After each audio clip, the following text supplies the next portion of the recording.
Hi guys, this is Weasel. Welcome to the 5th video in the Beating the Micro series. Hopefully you had a chance to check out the article which was talking about when you want to fire a c-bet and when you want to follow this up with a second barrel on the turn and a third barrel on the river. Today we are going to be continuing our session review, looking back at some hands I played a while ago. And as we saw last week, there are one or two situations when you look back at some of the hands you played and you're not necessarily happy with how you've played them. Perhaps one or two things about your game are slightly different now than they were when you played a session that you are reviewing. To start off, we have pocket queens on the button, which is obviously a standard open raise. Both the blinds seem like they might be regulars. The big blind in this case does have a reasonably high 3-bet at 8%.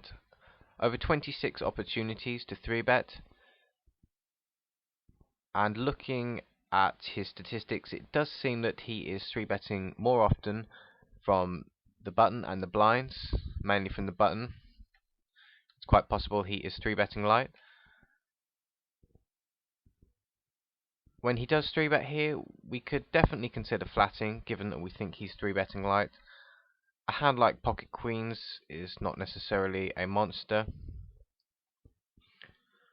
Therefore, it is going to be less optimal to slow play, even though we think he may have some light hands in his range.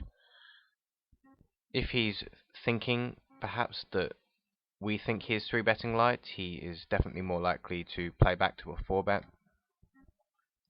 Therefore, we decide the best play is to make a 4-bet with our pocket queens, with the intention of calling a shove.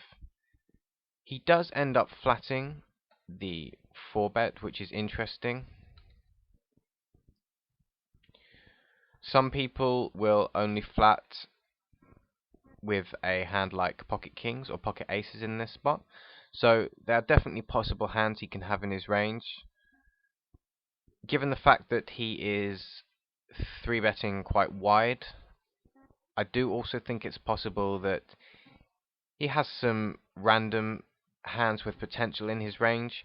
It's definitely not a good play, but I do see players 3-bet a hand like 7-8 suited or 10-jack suited or something similar in this spot, and yes, they are 3-betting it as a bluff, and therefore they should be folding to further action. When they do actually get 4-bet with a hand like 7-8 suited, they then decide they don't want to fold it because it looks so pretty. They decide to then flat the 4-bet out of position, which is typically not a good play with suited connectors. If you do re-raise a hand like 8-7 suited here as a bluff and you get 4-bet, you definitely should be folding. Therefore, his range looks like some slow played pairs, perhaps aces or kings. Maybe once in a while he flats, perhaps even with 10s plus. And the rest of his range is highly possible at hands that he shouldn't necessarily be calling with, such as some suited connectors. Given this range, we are possibly ahead of this range, and we should definitely fire the flop for value. Given that the flop is a 9-deuce-deuce board, there isn't really too many hands he can have that wasn't a made hand already pre-flop, like pocket 10s. If he does have a hand like 7-8 suited or 10-queen suited, something ridiculous he shouldn't have flat-out 4-bet with, he is going to find it very difficult to continue to a sizable bet here. The better option for us is to bet smaller. If we do bet pot size here, we are pretty much isolating ourselves against overpairs only, which may not necessarily be terrible if he is flatting the 4-bet with a hand like pocket 10s. We are still in reasonable shape against that range. But why isolate ourselves against that range we are in okay shape against, when perhaps by betting smaller we can get him to continue with a wider range that we have better equity against. Therefore, if I was playing this now, I'd probably bet around half pot, and I do bet $6, which is just over half pot, which is fine. We don't want to make it too small, given that there are some overcard type hands you can have, and he does flat.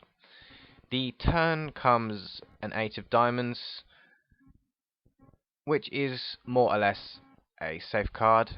Even if he does have a hand like 8-9 suited, we are still ahead here because of the paired board. We have queens and 2s, which beat 9s and 8s. The only way this turn card can improve him is if he perhaps has a hand like 6-7, or 10-jack, or pocket 8s. The rest of the time, this turn card doesn't necessarily improve him, and it's very unlikely it gives him a better hand than us, unless he had a better hand already, such as a hand like kings or aces. It definitely seems a good option to continue firing here. It's going to be harder for him to fold now if he has picked up any type of diamond draw or any type of straight draw with the 10-jack.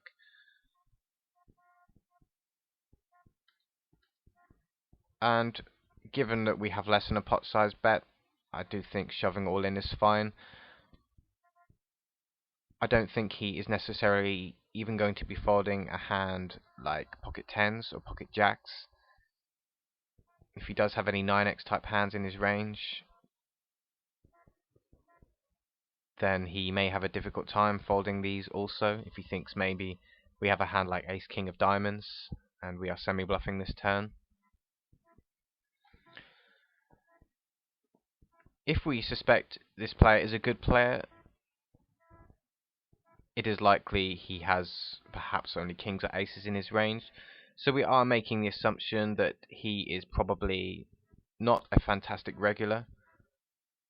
Generally, when you see someone with a 3-bet percentage over 6%, they are usually 3-betting slightly too much for it to be profitable to them. And he does end up having the 10-jack suited, which is obviously part of the range I was hoping he could have here. You have to be careful who you do this against. Some people will only flat 4-bets with a hand like kings or aces, as I've said. When you do find a player who is capable of flatting 4-bets with things like suited connectors, you definitely want to take a note.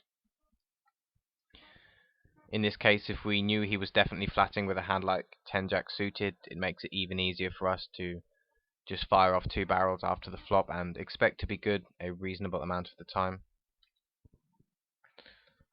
So I'm happy with that hand. The next hand we have pocket aces under the gun, which is a standard open raise. We make it 4x from under the gun. It is important to notice we are slightly deep. The big blind, for example, is sitting at over 200 big blinds. And he does make the call. Typically, you need to be very careful in these spots when you are playing deep with a 1-pair type hand. Even strong overpairs like pocket aces are not anywhere near as valuable as they would be if you were playing 100 big blinds deep. For example, in this case, if we were to bet the flop and he were to say randomly shove all in, we really wouldn't be too happy about getting our money in here for 200 big blinds, whereas with 100 big blinds it would be much easier to make the call. We therefore do need to be careful. We are definitely going to fire a c-bet on the flop though. We don't want to give a free card on this board. There are plenty of flush draws, plenty of straight draws, perhaps some 1-pair type hands that he can call with, and there is no need to give a free card to his range. I would definitely bet around 140, 150 maybe, and I make it 125. I think is a little on the small side given the flop texture. There are plenty of draws out there. I think I prefer a slightly bigger c-bet size. It's possible I was being cautious because we are deep. And we do get check raised here, which is obviously not good. In terms of value hands, we are in not good shape against his value range. The question is he capable of doing this with a type of draw? For example, if he has a jack queen, or if he has two hearts, or perhaps he has some pure bluffs. Perhaps he turns something like pocket fives into a bluff on this board. Although mainly I would assume his bluff range contains some semi-bluffs. The only really worse hand he may check raise for value is perhaps something like king 10 or ace 10, which is not necessarily a great play on this board. But there are some value hands we are ahead of. Most of his value range probably includes things like pocket 10s, pocket 9s. Perhaps once in a while he can definitely have a worse overpair also. Pocket jacks, pocket queens, pocket kings if he decides not to 3-bet a hand like pocket kings pre-flop. So we are in reasonable shape against his value range, but probably slightly behind. However, assuming he can semi-bluff this board with any of his flush or straight draws, we definitely want to call. We definitely don't want to raise. The reason we don't want to raise is by raising, he may fold out any of his bluffing type hands. He may even fold out some of his semi-bluff type hands.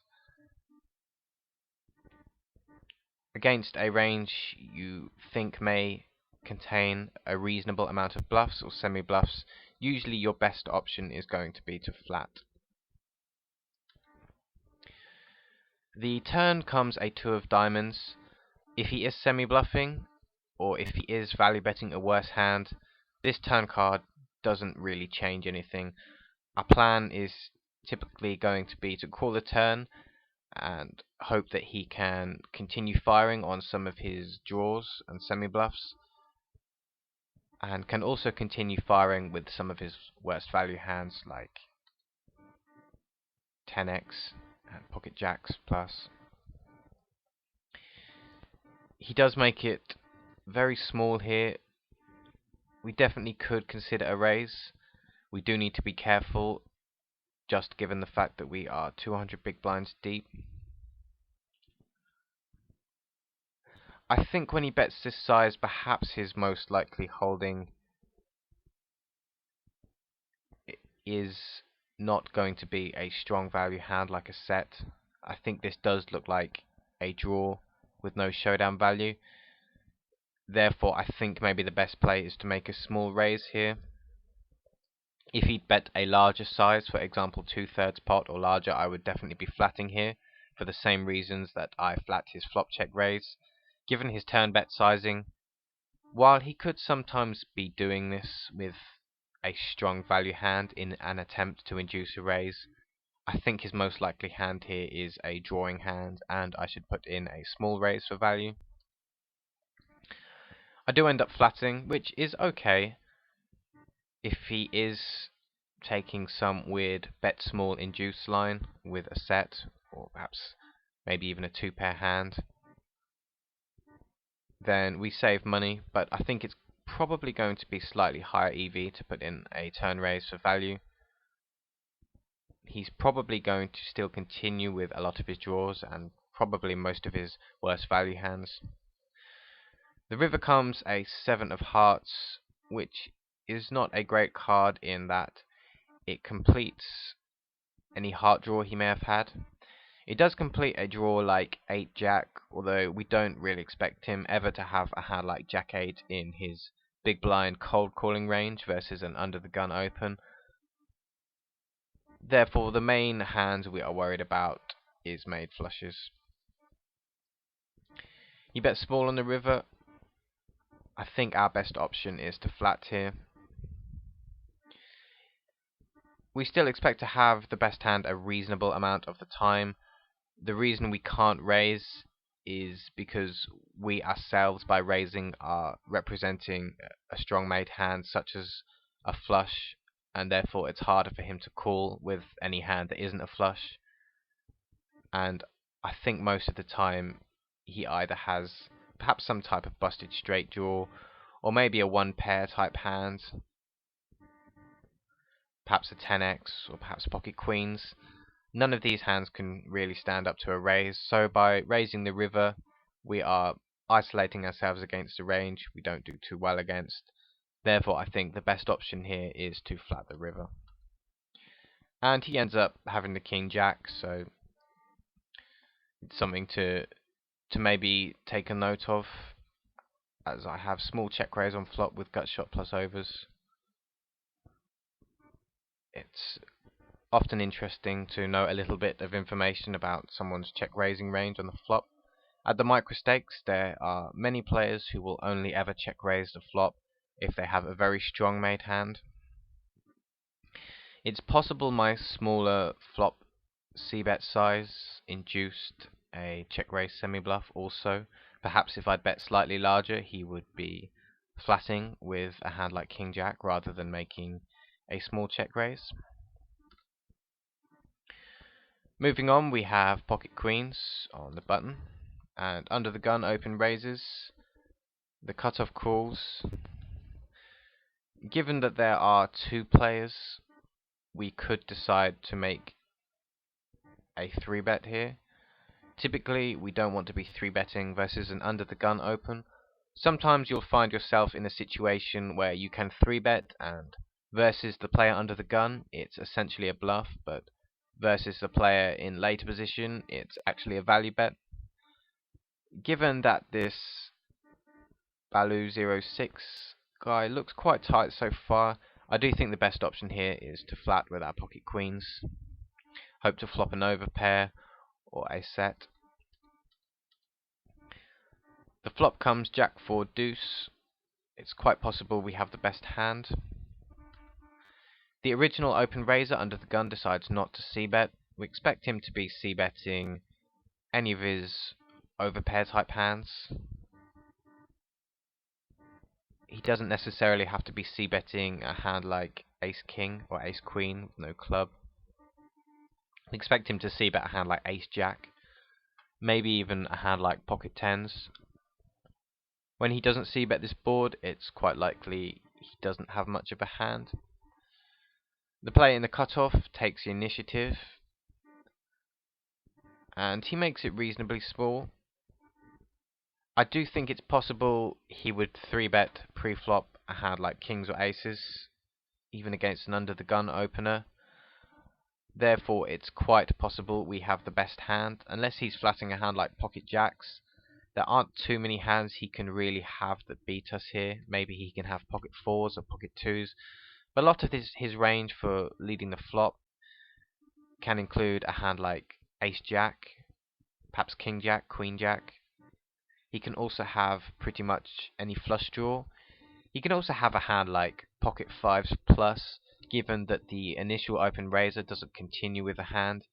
He definitely may think a hand like pocket eights is the best hand here a reasonable amount of the time, and I think this is a reasonable assumption for him to make. Therefore, he definitely thinks betting for protection or betting to take the pot down is a good play. There are plenty of hands in his range that we can either get value from, like ace jack, or hands that we want to protect against, like flush draws. I think making a smallish raise here is the best line. I'd probably maybe make it around $5, and I make it $4.75. We don't want to make it super huge. We don't want to isolate ourselves against hands that have us crushed. The turn comes a deuce of hearts, which is pretty much a blank.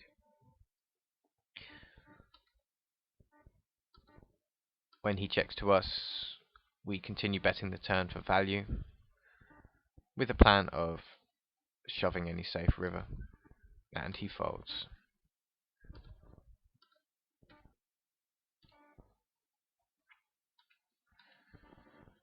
Six, seven suited in the big blinds, the button open raises, who we don't know too much about so far. We decide to squeeze or 3-bet even, which is fine. I don't really like flatting with a hand like 7-6 suited out of position against a button opener, who may well be opening wide, therefore we don't really have the implied odds to call out of position. Given our hand has some potential, it is fine here to make a 3-bet bluff. He does flat, and I'm not too sure what his flatting range looks like. Some players will of course only flat with a very strong hand, something like ace queen plus and maybe pocket jacks plus or pocket queens plus. Other players, however, will pretty much float with anything that looks playable. Given that we don't know too much about his 3-bet calling range, I think it's okay to fight a c-bet on this board. We may definitely fold out any of his hands that have missed the flop. Maybe if he calls with a hand like pocket sixes or pocket eights, he is not going to continue to a c-bet. Perhaps if he has random overcards like ace queen, ace king, maybe ace 10, perhaps he is not continuing here. We do also have a gut shot, which factors somewhat into our decision. Having said that, it is not necessarily the best board to fight a c-bet. It would be fine in this spot to check fold and wait for a slightly better board to c-bet, perhaps something with a diamond, or perhaps an ace high dry flop or a king high dry flop, something where perhaps we expect to have a little more fold equity, because while he sometimes misses this board and is likely to fold when he has, there are also plenty of hands he might be calling with that do hit this board. He might have a hand like 10 queen for an open ender. He may have any flush draw which he's not folding. He's probably not going to be folding a hand like pocket tens. Definitely not folding a hand like ace jack to one barrel. Perhaps he even has a hand like 9-10 suited which he's not folding on the flop. Therefore, while I think c-betting's fine on this board, I also think not c-betting is okay. If I didn't have a gut shot to give me a very small amount of additional equity, I wouldn't be firing a c-bet here. He does call, and against his range we are in not very good shape. I don't think we necessarily have good fold equity on the turn either. We have pretty much no pot equity. Assuming our 7 and 6 pair outs are no good, we have 4 outs on the river, which means we have probably 8% equity against his hand. If he does have a made hand, sometimes he may have a draw himself and our pair outs are good, although we can never know if our pair outs are good, so even if we do hit a pair on the river, it's going to be very difficult to get to showdown. Seeing as we don't think we have that much fold equity against any of his drawing type hands, or even any of his pair type hands, our best option here is probably to check fold the turn. The turn goes check check.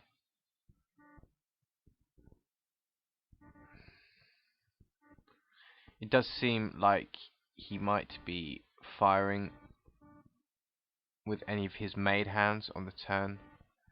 If he did have a hand like pocket jacks, pocket nines, pocket fives, he is probably definitely putting in a turn bet. There are also plenty of hands he could be semi-bluffing with. When he does check back, it does almost look like he has a hand with weak showdown value.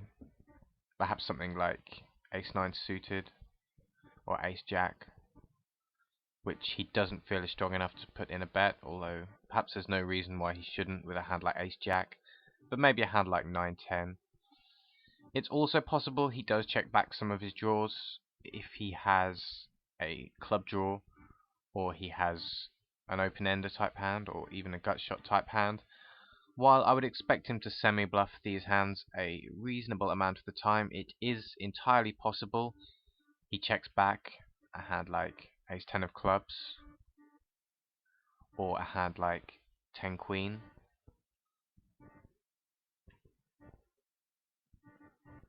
Given that we hit the pair, our plan really is to try and see a free showdown.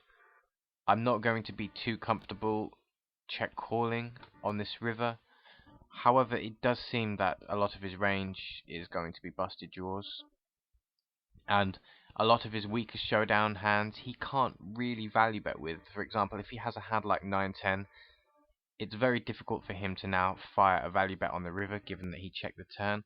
It's not impossible, although given that he is probably not firing a value bet with a hand like 9x, sometimes when he bets this river, it does actually weight his range toward bluffs. We could therefore consider a very thin river check call. Our main hope is that he checks back the river with some type of busted draw. Also, his checking back range will include things like 9x and jack-x if he doesn't want to value bet them, which obviously we are behind. Our main goal is to show down against a busted draw, and he does have a hand like 10 queen. So in this particular spot, just to elaborate, if he does have a hand like pocket 8 or 9x, some type of marginal hand, it's difficult for him to value bet the river, because we ourselves can maybe have a hand that beats that, maybe some type of weak overpair, or perhaps we can have a jack-x type hand. So when he does fire this river, it looks suspicious, because a lot of his hands that are checking back the turn, we expect also to check back the river.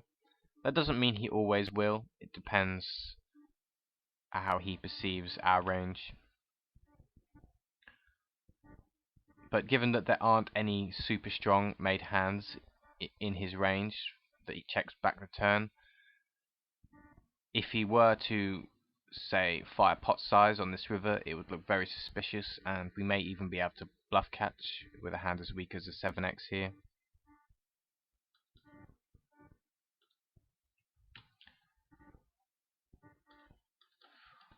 Pocket aces in the small blind. The button opens. The button has a attempt to steal of 57% so far out of 61 opportunities, and it looks like he's pretty much going crazy on the button, with 89% open raise from the button out of 18 attempts. Given that he is opening the button so wide, however, his fold to 3-bet is actually pretty low. You'd expect a player like this, that is opening so many hands from late position, to be folding to 3-bets a ton, and this particular player is only folding 71%. If this player was a very tight player, for example he was playing something like 12-9, a fold to 3-bet of 71% wouldn't be that out of the ordinary, because if we expect his opening range to be stronger in general, we also expect him to be folding less to 3-bets. Given this player is opening so wide, it's surprising that he is continuing to a 3-bet 29% of the time in one way or other. We can therefore definitely choose to 3-bet here against this player. However, given that his button opening range is so weak in general, also if we consider the player in the big blind, who I think we may have played a hand against earlier, his 3-bet percent is 8.6, and he is showing a tendency to 3-bet in late position from the button and the blinds. Therefore, given that the button is wide, and given that the player in the big blind is very likely to squeeze, especially if he realizes that the button is light so often, when we flat we usually don't have a strong hand, this is a great spot to trap with our pocket aces and hope we get squeezed. We make the call. Unfortunately we don't get squeezed this time.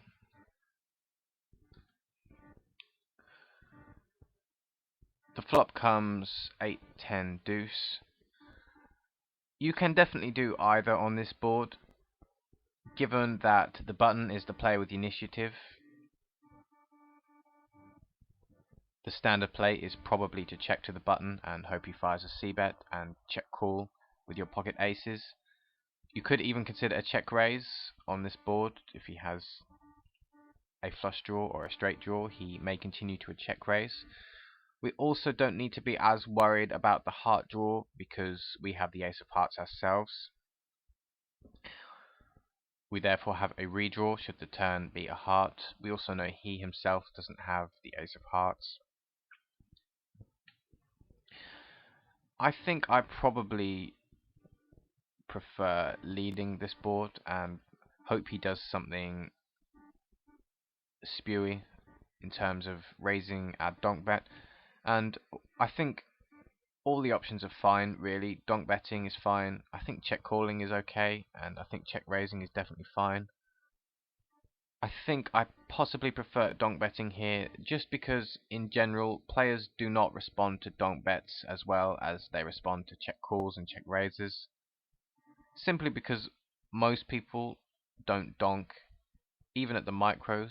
You will occasionally get players who just fire donk bets on a huge percentage of flops, but most regular type players are not donk betting flops.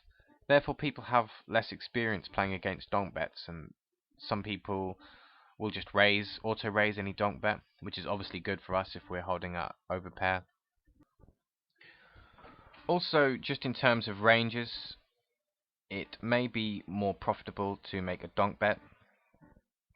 For this reason, if we donk bet and he raises the flop and we flat his flop raise, in his value range, and we don't necessarily think this is how his range looks, but he will probably think our perception of his range includes any types of strong made hands, for example pocket eights, pocket deuces, pocket tens. He can also have perhaps a hand like 10-8 for top 2. Perhaps he also has some strong combo draws as well, for example like a 9 jack of hearts. Therefore, when we flat this bet, his range is looking a lot stronger than our range.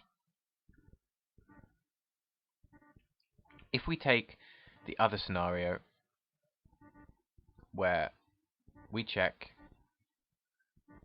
he bets, and we check raise, and perhaps he flats our check raise, the situations are somewhat reversed.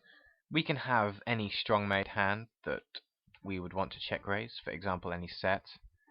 We can have any 9 jack of hearts for the combo draw, any 10-8 ourselves. When we actually have a hand that is slightly weaker than what we are representing, we actually end up being at the bottom of our potential range in the second scenario. Whereas in the first scenario, where we donk and then call, a lot of our range ends up being weaker made hands, for example some types of weaker flush draws that aren't combo draws, perhaps some one pair type hands, because if we had a very strong made hand ourselves, perhaps we would be 3-betting the flop. So in the first scenario, where we bet call, we are actually close to the top of our range, because he doesn't necessarily expect us to have a hand like pocket aces. And when you are close to the top of your range, this is always a good situation for getting value.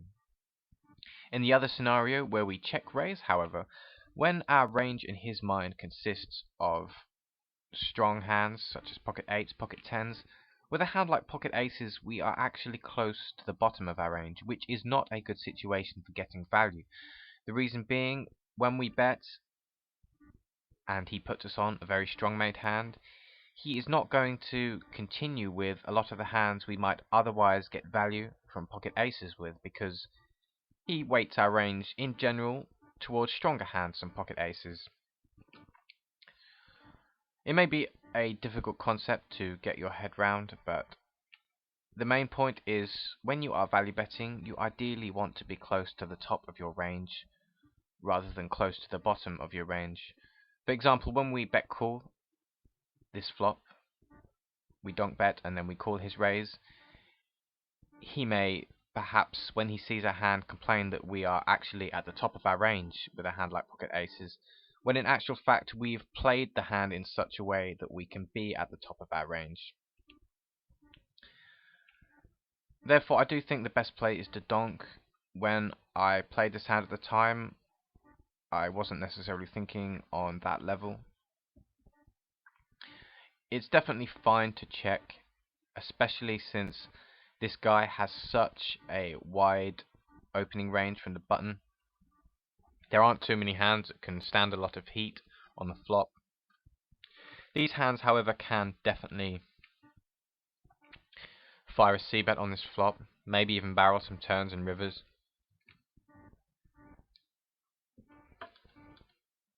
He does end up checking back, which is obviously not good for us. I think he's probably c-betting most of his draws.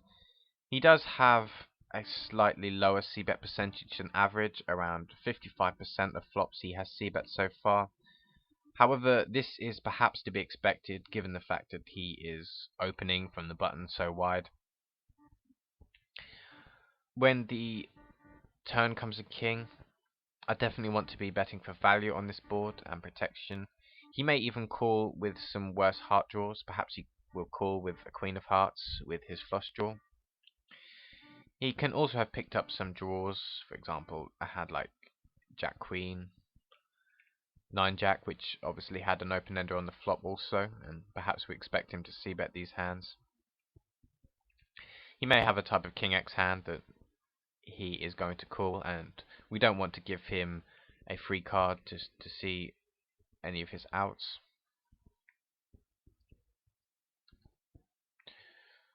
We therefore make a bet on the turn, and he makes a raise. In this situation, you really need to dissect someone's range into two parts. You need to think about which hands they're doing this for value with, and which hands they are doing it for as a bluff. Given that the turn is a King of Hearts, I think it's difficult really for him to be value raising a hand as weak as King X. I think he's probably flatting a hand like King X. It's possible he may value raise a hand like King 10, but I also think he is probably c-betting a hand like King 10 on the flop. There aren't too many hands he can really be doing this with for value, apart from made flushes. Perhaps he has something he slow played. Perhaps he could slow play a set on the flop and still decide to raise it on the turn. The main point is, against his pure value range, we are more than likely behind this range because it's difficult for him to raise a one pair hand on this board. However, given the fact that he doesn't actually represent many value combos of hands, it's likely that while we are behind the value part of his range, the bluff part of his range on this board is pretty wide. As discussed earlier, when you think someone's range contains a lot of bluffs, usually your best option is to flat. And this way you don't fold out those bluffs. For example, if he has some random hand, like perhaps he has something like Jack 7, which has a gut shot, or something random like pocket 5s, he's never going to continue with these type of hands if we make a 3-bet here. Whereas if we flat, he then has the opportunity to fire another barrel on the river. In this particular case, we also don't need to be worried about the 3 to flush on the board, as in another heart coming, since we obviously have the ace of hearts. We do flat, and our intention is to call any river bet to allow him to continue with his bluffs, and as said, while we are behind his value range, it's quite likely his range is actually weighted towards bluffs. And he checks back, and he has the King 6. So in actual fact, he was value betting the turn with the King X. I don't think it's a good play. Therefore, I don't expect him to have this hand when he makes a raise on the turn. Against this type of hand, perhaps our best play is to definitely make a 3-bet on the turn. Obviously, we don't think in terms of hands though, we only think in terms of ranges, and in terms of ranges, I'm happy with how I played this hand. It's interesting to note that he can still make a value raise on this flop with a King X hand. Perhaps he can sometimes get value from our own one card flush draws. I think in general his turn raise is going to be thin. I think he is definitely at the bottom of his turn value raising range in this particular spot. I expect most of his turn value raising range to be a lot stronger than a King X with no kicker. I'm happy with how I played the hand. It's just unfortunate he didn't decide to fight another value bet on the river with his top pair.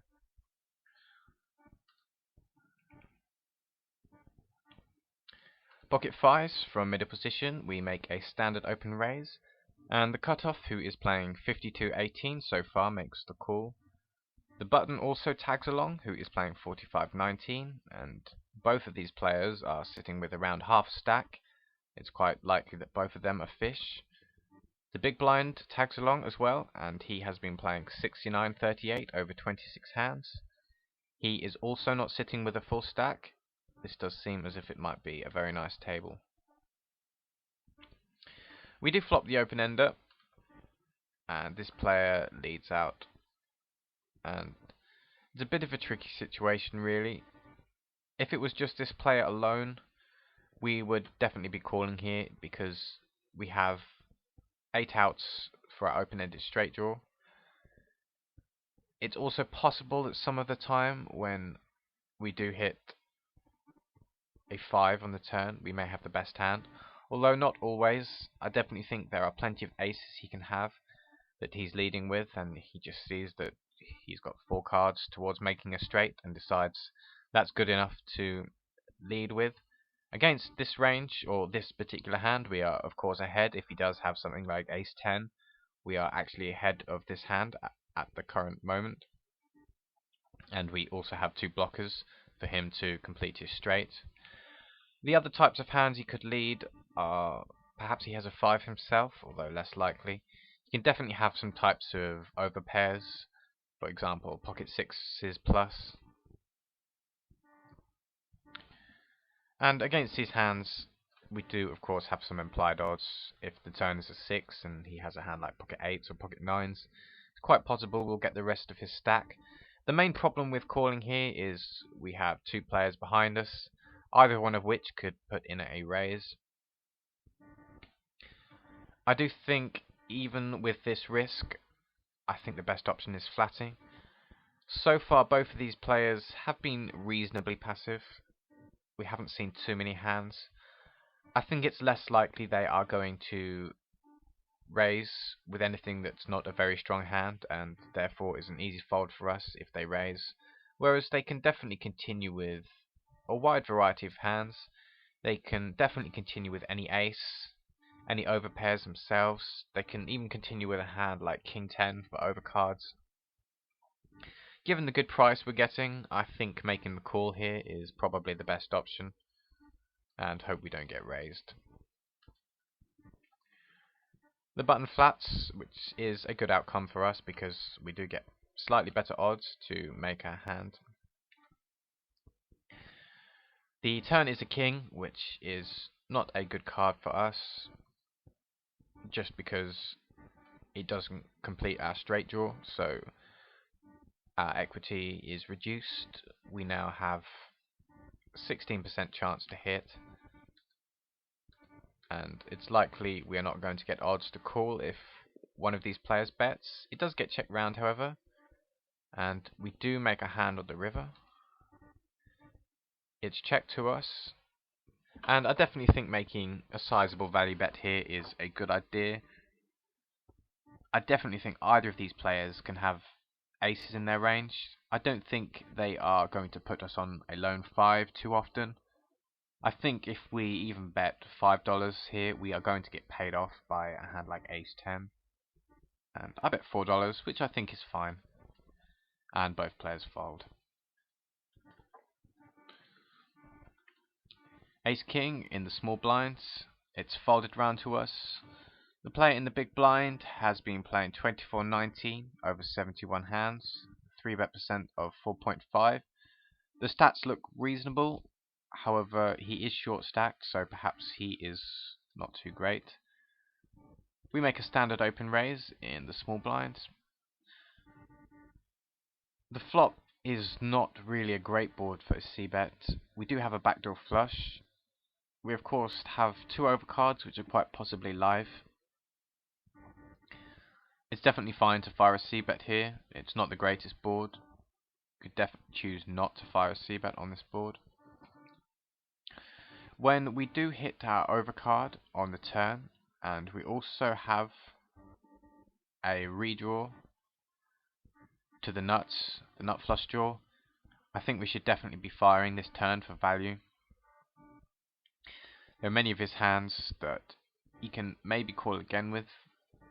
If he has a lone heart himself, he may call this turn. If he has a hand like 9-jack, he may want to see another card.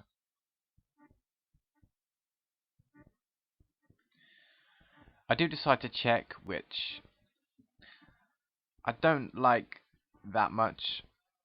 It really depends on how often you think this player is going to represent this ace.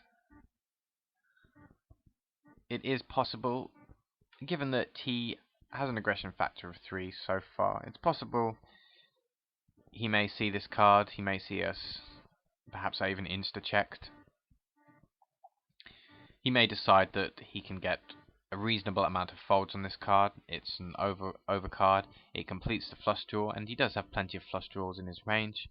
It is possible my plan here was to check raise all in, which is fine if it works. And we do end up making the nuts on the river. But I do think I prefer just betting the flop for value. If he wants to bluff, he can still jam over our turn bet. Whereas by not betting, we are perhaps missing value from any of his hands that he doesn't want to fold. Any of his one-card flush draws, any of his worst pairs or straight draws. Perhaps he even floated us on the flop with an ace-x hand himself, in which case he's probably not folding on this turn card, even though it completes the flush.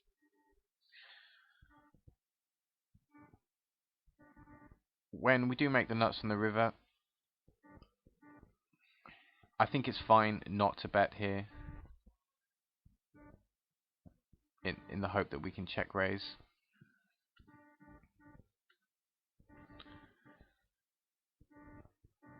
It's also fine to bet, of course, since we have the nuts, and there are plenty of hands he can pair us off with. The main reason I chose to check is as a consequence of how I played the turn. If I'd bet the turn, I would definitely just be betting the river and hope he decides to bluff catch. Given that I checked the turn, I think it's okay to check the river also. It's highly likely he thinks he has a reasonable amount of fold equity on this river. If he does have a strong heart, the money is going in anyway. If he has a queen of hearts, he's probably not folding. By checking to him on the river, we do give him the opportunity to bluff.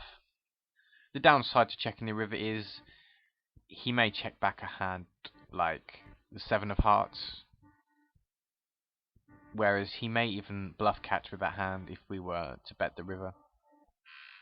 So you can do either really on the river. I just decided to check mainly as a result of how I played the turn. Since I obviously chose to slow play the turn, I decided to continue my line on the river in the hope that I looked weak and he can fire a bluff. And he does bet, and he bet calls, and he has the 5 of hearts.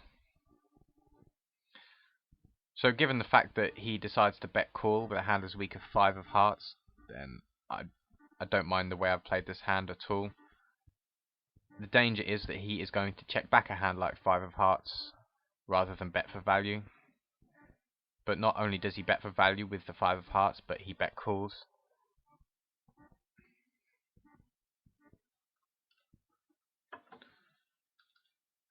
Ace King in middle position is a standard open raise. We get called by the small blind,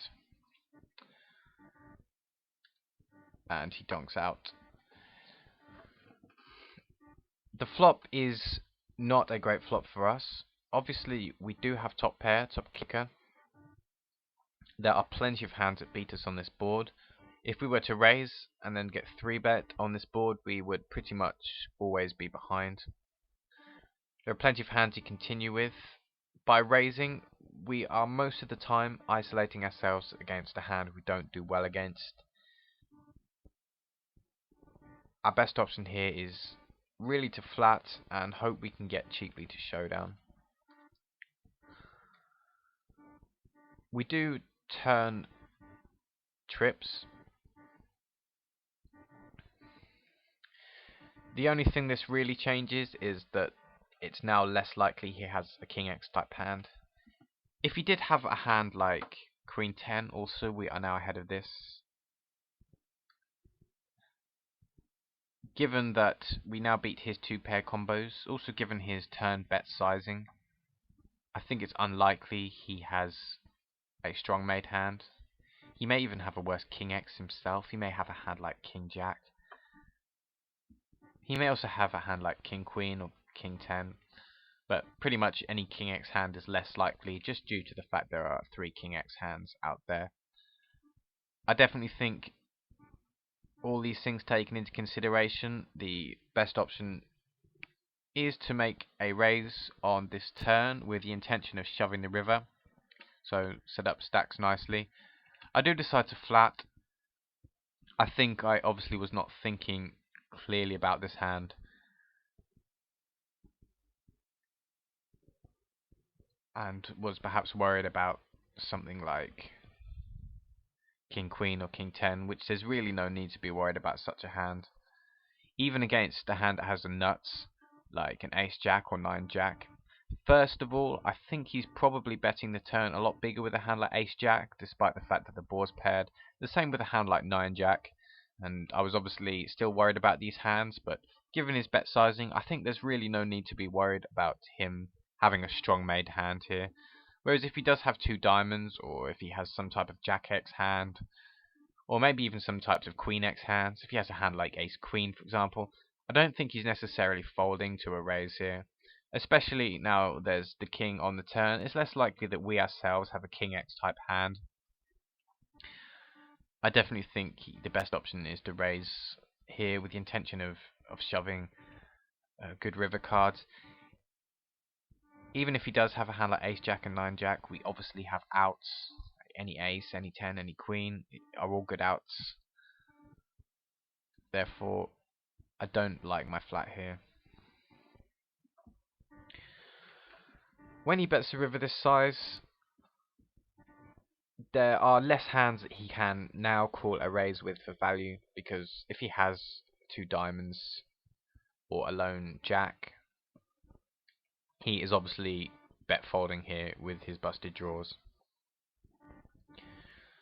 Maybe I can still make a small value raise, but it would be mainly to target things like Queen X hands or 10 X hands, maybe even something like Pocket Jacks or Ace Queen. So I probably can't get the rest of his stack, but I could definitely make it $3.50 or maybe $4 here. And I decide to call. As it turns out, I probably actually took the most profitable line against his hand if I'd known he had pocket 4s. So sometimes it's hard to say looking back. I mean, maybe I even picked up something about the way he was playing. Perhaps I had some type of timing tell and I ended up deciding that he was bluffing. Or if I'd known he was bluffing or he had a hand like pocket 4s, then obviously the best line here is going to be to check call down. He pretty much is drawing to 2 outs, and at any point you raise, he is not going to put another cent in the pot. However, assuming that I didn't know anything about his timing tells or anything as such, against his range, the best option is probably to raise the turn for value and shove the river, or at the very least, make a small raise on the river for value if I decide to flat the turn. So I don't really like the way I played this hand. I did actually end up playing it the most profitable way against his specific hand, pocket 4s. As this was a while ago, it's difficult to know if I had any specific reads or any particular reason to think that he hadn't connected with that board and was firing a bluff.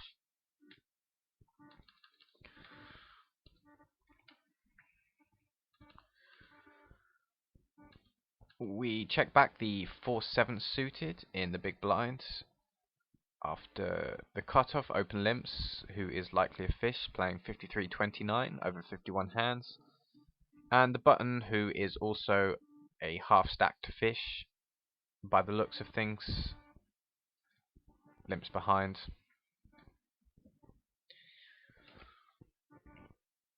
We do flop bottom 2 pair. Given that this is an unraised pot, I prefer to lead. The board is dry, however, and I definitely think you can get value from a king X hand by maybe check raising. It comes back again to how your range looks when you make different types of plays, and if we can bet here and we can induce a raise from some type of king X hand, not that they should be raising a king X hand on this dry board, but if we can bet, induce a raise and call that raise, again we are going to find ourselves in a situation where we are at the top of our range, whereas by check raising we are perhaps, I don't know, somewhere in the middle of our range with a hand like 4-7, because a lot of the time we may have even king 4 or king 7 that we want to check raise with. Obviously we can have any two, since all we did was check back in the big blind. In fact, we can take hands like ace king out of our range if we are thinking from villain's perspective, because we would have raised these pre-flop. Perhaps we don't necessarily raise a hand like pocket 7s or pocket 4s out of position, so perhaps we can have these in our check raising range. I think probably our most likely hands to check raise are going to be a 2-pair hand like king 4 or king 7 that we didn't want to raise pre-flop. So 7-4 is actually close to the bottom of our range. However, check raising is okay. I don't expect these players to fold to a king X, despite the fact that, as I say, yes, we are in actual fact close to the bottom of our range when we make this play. That doesn't really mean that this player is ever going to start folding a king X on this board. And of course, when we do successfully make the check raise and he calls, our plan is pretty much to just fire turn and river and hope we can get value out of a hand like king 10 or king queen. It's given that he plays 53-29, I don't even necessarily think a hand like king queen or king jack is that likely, because he probably would raise it pre-flop. We're just hoping to get value from worse kings, really, like maybe king 9 suited, or king 8 suited. Well, not the king 8, which has a pair. And he folds a turn, which is fine.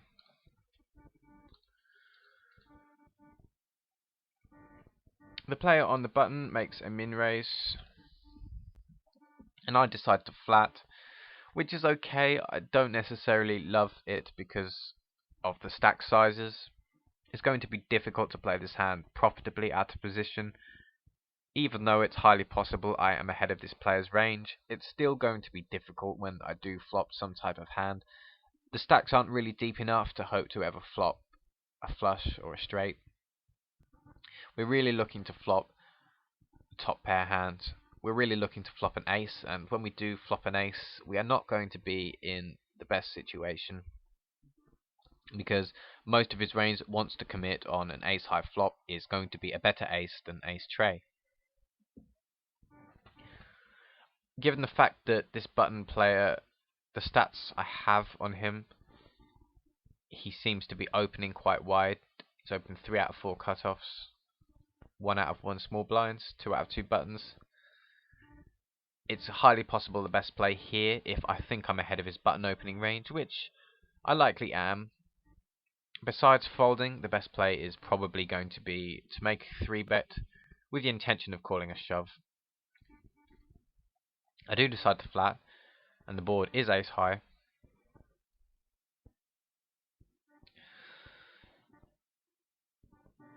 I think the best option is probably just to check and hope he can fire multiple streets with a worse hand representing the ace.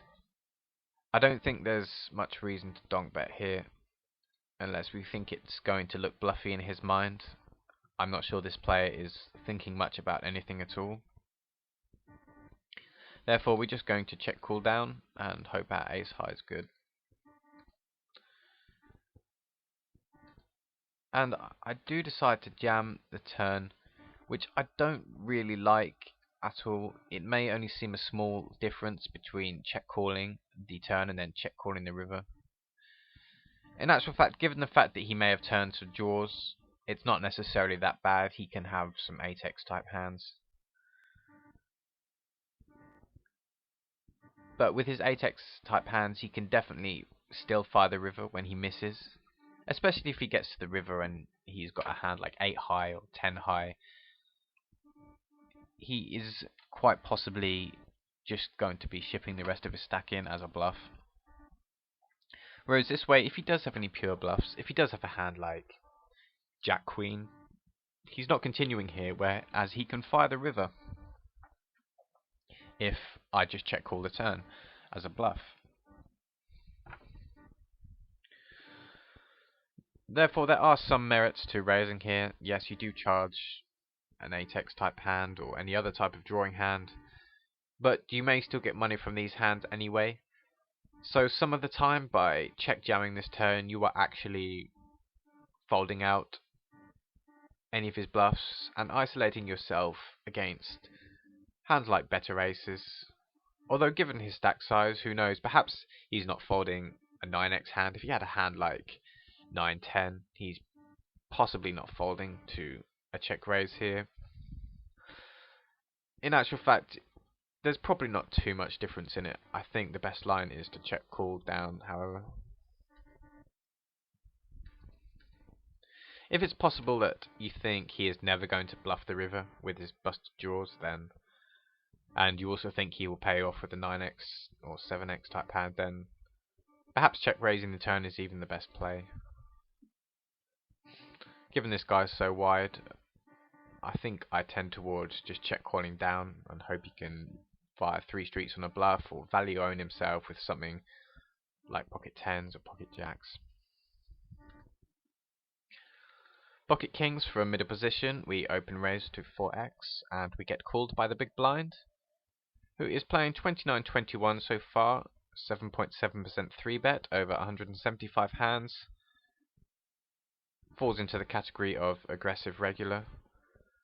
Although having said that, his flop c-bet does seem quite low. He is only c-betting around 30% of the time. When we flop an overpair on the 4-7-3 board, we definitely want to bet here for value. There's no need to fire too big. We definitely want to induce calls from some of his overpair type hands, like if he has a king queen or an ace jack. We definitely want to induce a call from these type of hands. We definitely want to bet, however. There are draws out there. He can definitely have a flush draw. I think probably straight draws are less likely, just given how low the board is, but he can definitely have some worse overpair type hands, and I think he's probably check calling with these. Against a check raise, we are probably not in great shape. It does seem I bet quite big. I don't think there's necessarily any reason to bet this big. We don't want to fold out a hand like pocket 8s by betting super huge. He does flat, and the turn is a queen, which is a reasonably safe card if he was floating us, which I now think is less likely given our flop raise size. I think with a hand like king queen, he's probably just going to muck to our flop c-bet. However, he can still have some queens. Perhaps he does decide to float us with a hand like ace queen. If he has an ace queen of spades, he's definitely not folding this hand on the flop, even to our larger flop c-bet. We definitely want to continue betting for value. I'd probably bet around 450 maybe. And I make it 375, which I think is probably a bit on the small side, given that there are 2 flush draws out there. Also, he can definitely have some types of queen x maybe.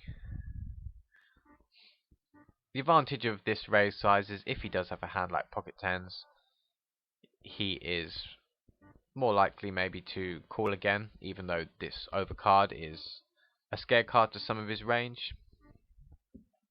I think maybe he's just calling a slightly larger bet again with a hand like pocket tens anyway.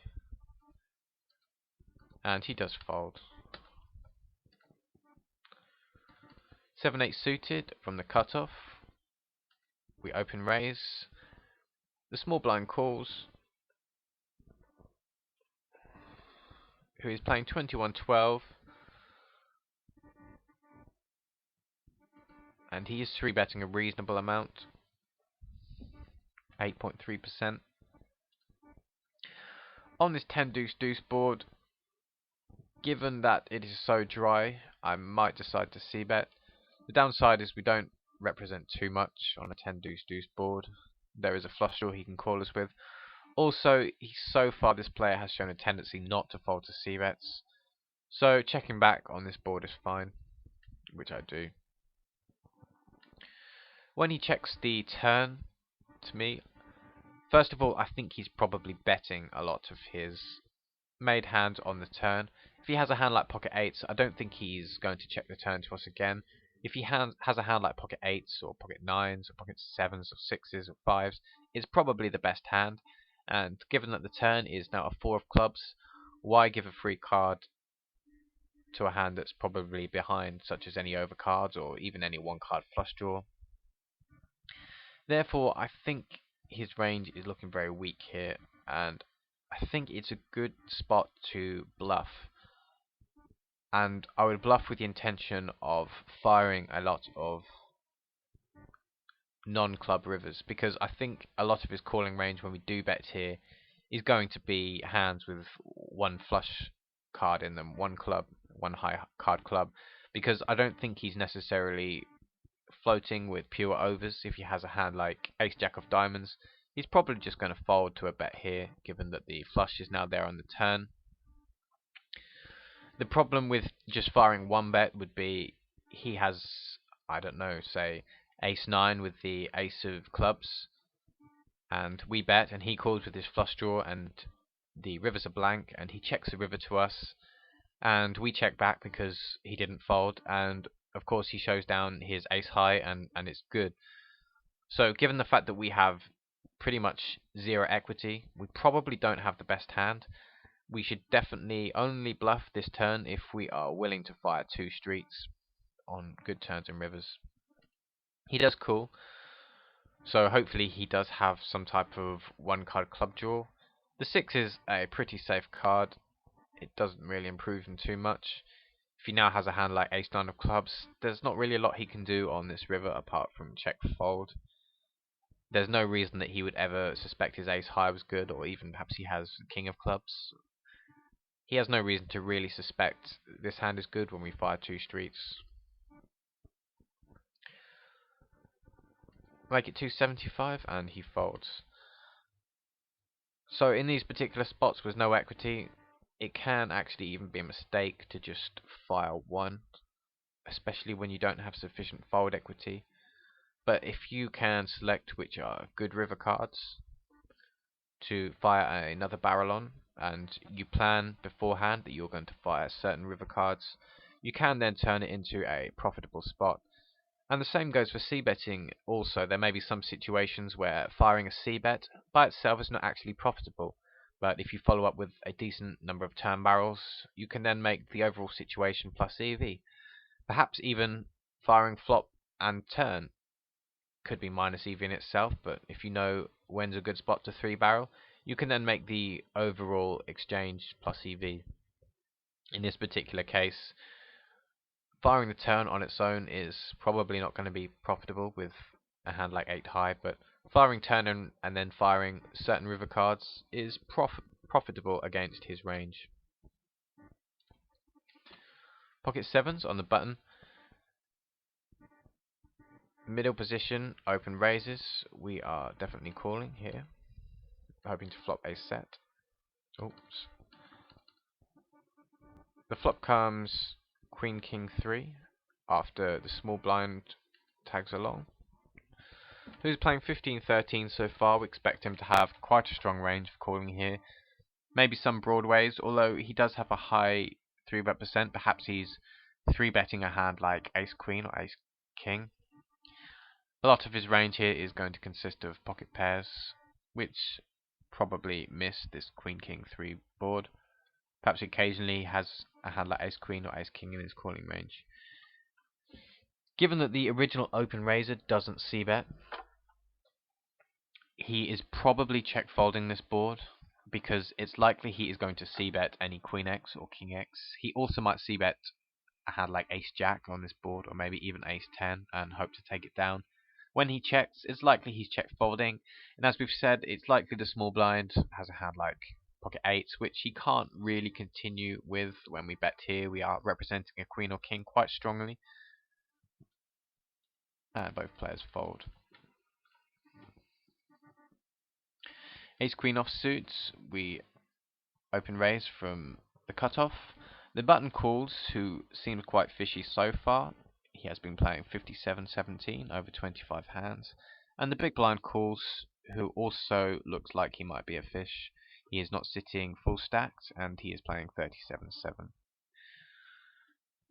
This board isn't typically ever going to be a good board to c-bet. However, we may just about be able to get away with a c-bet, given that we have a reasonable amount of pot equity as well. We have a gut shot. Any king gives us a Broadway straight draw. We also have a backdoor flush draw. We may sometimes be able to barrel some diamond cards. And we also have 2 overcards, which may or may not be live. We don't expect to therefore get too much credit on this board, but firing a c-bet is okay. And if we do hit some decent turn cards, we will probably fire a second barrel. The 3 of hearts doesn't really do anything to add to our equity. We can no longer hit our backdoor flush draw. It's quite possible neither of these players are folding with anything that they called the flop with. I think really our best option is, given that the turn card doesn't really improve us that much, is probably just to check fold in this spot. And when this player on the button bets pot, it's likely he has a made hand. He can have some semi-bluffs perhaps, but either way it's going to be very difficult for us to get to showdown. We're also very likely to hit a hand. The only hand we can really be happy committing on the river is now our king. Even if the turner river is an ace or queen and he decides to jam the river, we're still not going to be very happy about making the call. Also, any king of hearts or king of diamonds is possibly tainted, so there aren't really any good cards for us that can come. Our best option is definitely just to check fold. 10-jack suited from the small blinds. We do decide to tag along here. I have mentioned several times that I don't necessarily like playing suited connectors out of position. It does depend on a number of factors. If you think you have good implied odds, you can tend towards playing more suited connectors out of position. Also, the high card does matter when you're playing suited connectors out of position. For example, a hand like 10 jack out of position is a lot better than a hand like 4-5 out of position. In this case, we have the 10 jack. The open raise is not even quite 3x. Against this under the gun open raiser, we may have reasonable implied odds. Also, this player that tags along in middle position is a fish, so again we may have good odds against this player, because if we do hit a strong hand, he may stack off with marginal holdings. Therefore, we definitely can make the call in this particular situation. Perhaps the big blind tags along some of the time, which just adds to our odds. The flop comes 10-3-5. Obviously, we flop top pair.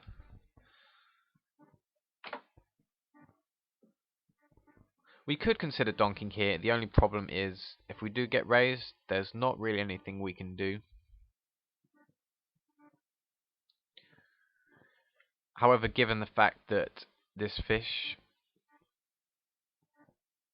can call with worse. I think maybe donking is definitely a reasonable option here, with the intention of folding to a raise. As it happens, I decide that I'm going to check and hope the original raiser c-bets. Given that the original raiser is irregular and this player is a fish in middle position, I actually think donking is probably the best option, because if the regular raises us with the fish still to act behind, it's likely the regular has a strong hand that has us beat, something like jacks plus.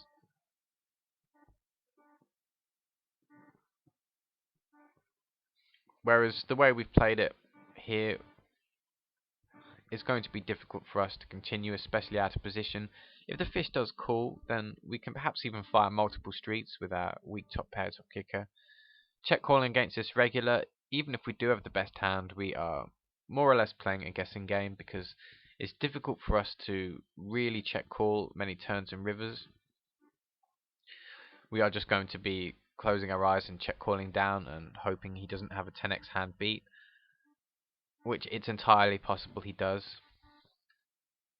I do decide to check fold the turn, which is close. The 6 doesn't really necessarily improve his range ever. It's just a question of, does he have a better hand than us on the flop? The hope really was that he slows down on the turn after perhaps he c-bets a hand like ace king or ace queen, or maybe any two spades, and he decides he doesn't want to fire a second barrel on the turn. I do think, given that this fish is in middle position, donking the flop is probably the best play, in the hopes of folding out the regular and isolating ourselves against this fish, because it should look reasonably strong when we don't bet into two people. Therefore, my preferred option is to lead the flop here. Okay, so that's it for today. I hope you enjoyed the 5th video in the Beating the Micros series. I hope you have good luck at the tables, and I'll see you guys soon.